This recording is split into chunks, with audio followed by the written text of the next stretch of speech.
ಇವತ್ತು ಚಿಕನ್ ಸಾಂಬಾರು ಹೇಗೆ ಮಾಡೋದು ಅಂತ ನೋಡೋಣ ಬನ್ನಿ.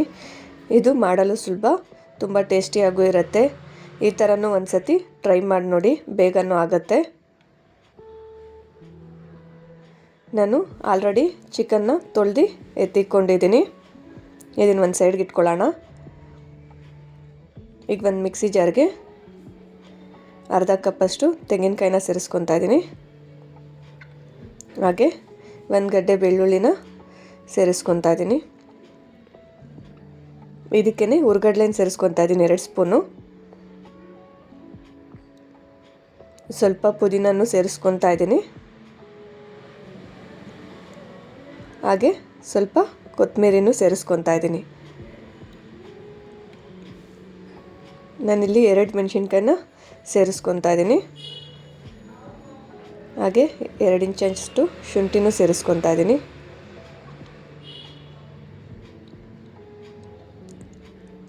ಹೀಗೆ 2 ಇಂಚು ಚಕ್ಕೆನೂ ಸೇರಿಸ್ಕೊತಾ ಇದ್ದೀನಿ.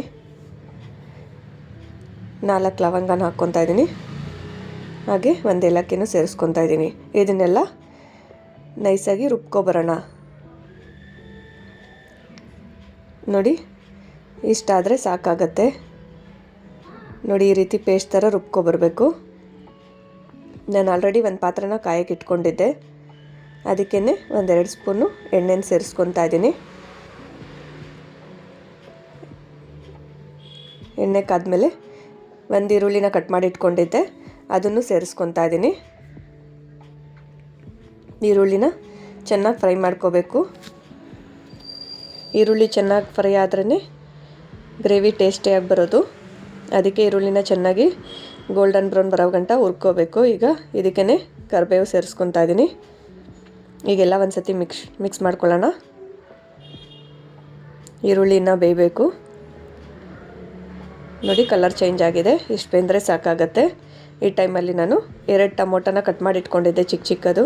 ಅದನ್ನು ಸೇರಿಸ್ಕೊತಾ ಇದ್ದೀನಿ. ಈಗ ಟೊಮೊಟೊನು ಸಾಫ್ಟ್ ಆಗಬೇಕು. ಈಗ ಇದನ್ನು ಚೆನ್ನಾಗಿ ಬೇಯಿಸ್ಕೊಳ್ಳೋಣ. ನೋಡಿ, ಸಾಫ್ಟ್ ಆಗ್ತಾ ಬರ್ತಾ ಇದೆ. ನೋಡಿ, ಇಷ್ಟಾದರೆ ಸಾಕಾಗತ್ತೆ. ಇದಕ್ಕೇ ಈಗ ನಾವು ತೊಳೆದಿಟ್ಕೊಂಡ್ರು ಚಿಕನ್ನ ಸೇರಿಸ್ಕೊಳ್ಳೋಣ.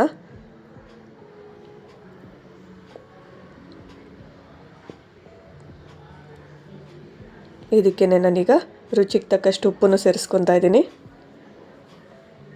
ಇದಕ್ಕೇ 1/4 ಸ್ಪೂನು ಅರಿಶಿನ ಸೇರಿಸ್ಕೊತಾ ಇದ್ದೀನಿ. ಈಗೆಲ್ಲ ಒಂದು ಸತಿ ಮಿಕ್ಸ್ ಮಾಡ್ಕೊಳ್ಳೋಣ. ಈ ಚಿಕನ್ನಲ್ಲಿರೋ ಹಸಿ ವಾಸನೆ ಎಲ್ಲ ಹೋಗುತ್ತೆ.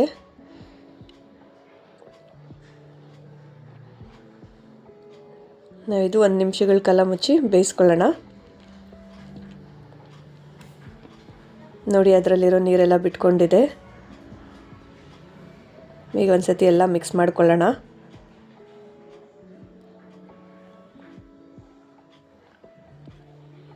ಈಗ ಸ್ಪೈಸಸ್ನ ಸೇರಿಸ್ಕೊಳ್ಳೋಣ.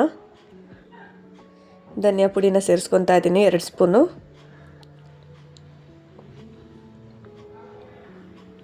ಹಾಗೆ 1 ಸ್ಪೂನು ಚಿಲ್ಲಿ ಪೌಡ್ರನ್ನು ಸೇರಿಸ್ಕೊತಾ ಇದ್ದೀನಿ. ಒಂದು ಅರ್ಧ ಸ್ಪೂನು ಚಿಕನ್ ಮಸಾಲಾನು ಸೇರಿಸ್ಕೊತಾ ಇದ್ದೀನಿ. ಈಗೆಲ್ಲ ಒಂದು ಸತಿ ಮಿಕ್ಸ್ ಮಾಡ್ಕೊಳ್ಳೋಣ. ಆ ಚಿಕನ್ನೆಲ್ಲ ಆ ಮಸಾಲೆಗಳಿಗೆ ಹೊಂದ್ಕೋಬೇಕು. ಹಾಗೆ ಮಿಕ್ಸ್ ಮಾಡ್ಕೊಳ್ಳಿ.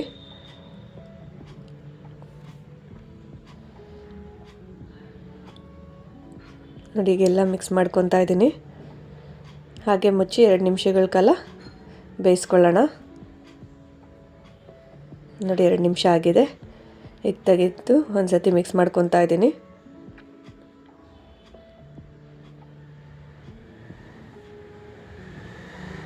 ನೋಡಿ, ಈಗ ರುಬ್ಬಿರೋ ಮಸಾಲೆನ ಸೇರಿಸ್ಕೊತಾ ಇದ್ದೀನಿ.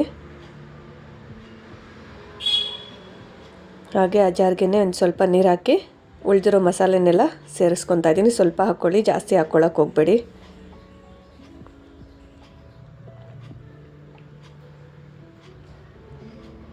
ಹೀಗೆಲ್ಲ ಒಂದು ಸತಿ ಮಿಕ್ಸ್ ಮಾಡ್ಕೋಬೇಕು.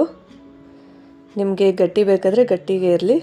ಸ್ವಲ್ಪ ನೀರು ಮಾಡ್ಕೊಳ್ಳಂಗಿದ್ರೆ ನಿಮ್ಗೆ ಎಷ್ಟು ಬೇಕೋ ಅಷ್ಟು ನೀರನ್ನ ನೋಡಿಕೊಂಡು ಹಾಕ್ಕೊಳ್ಳಿ. ತೀರಾ ತೆಳ್ಳಗೂ ಮಾಡ್ಕೊಳ್ಳೋಕೆ ಹೋಗಬೇಡಿ. ನೋಡಿ, ಇದನ್ನು ಮುಚ್ಚಿಬಿಟ್ಟು ಒಂದು 10 ನಿಮಿಷ ಬೇಯಿಸೋಣ. ನಾನು ಕಸ್ತೂರಿ ಮೆಥಿ ಹಾಕೋದು ಮರ್ತೋಗ್ಬಿಟ್ಟಿದ್ದೆ, ಮತ್ತೆ ತೆಗೆದು ಕಸ್ತೂರಿ ಮೆಥಿ ಹಾಕಿ ಒಂದು ಸತಿ ಮಿಕ್ಸ್ ಮಾಡಿಕೊಂಡು ಈಗ ಮುಚ್ಚಿ 10 ನಿಮಿಷಗಳ ಕಾಲ ಬೇಯಿಸ್ಕೊಳ್ಳೋಣ. ಇದು ತುಂಬ ಸುಲಭ ಮಾಡ್ಕೊಳ್ಳೋದಕ್ಕೆ, ಒಂದು ಸತಿ ಟ್ರೈ ಮಾಡಿ, ತುಂಬ ಟೇಸ್ಟಿಯಾಗಿ ಬರುತ್ತೆ. ಈಗ ನೋಡಿ 10 ನಿಮಿಷ ಆಗಿದೆ, ತುಂಬ ಟೇಸ್ಟಿಯಾಗಿ ಬಂದಿದೆ ನೋಡಿ. ಇಷ್ಟು ಬೆಂದರೆ ಸಾಕಾಗುತ್ತೆ. ಇದು ಅನ್ನ, ಮುದ್ದೆ, ಚಪಾತಿಗೆ ಎಲ್ಲದಕ್ಕೂ ಚೆನ್ನಾಗಿರುತ್ತೆ. ಈ ವಿಡಿಯೋ ಇಷ್ಟ ಆಗಿದ್ರೆ ಲೈಕ್ ಮಾಡಿ, ಹಾಗೆ ನನ್ನ ಚಾನಲ್ನ ಸಬ್ಸ್ಕ್ರೈಬ್ ಮಾಡ್ಕೊಳ್ಳಿ.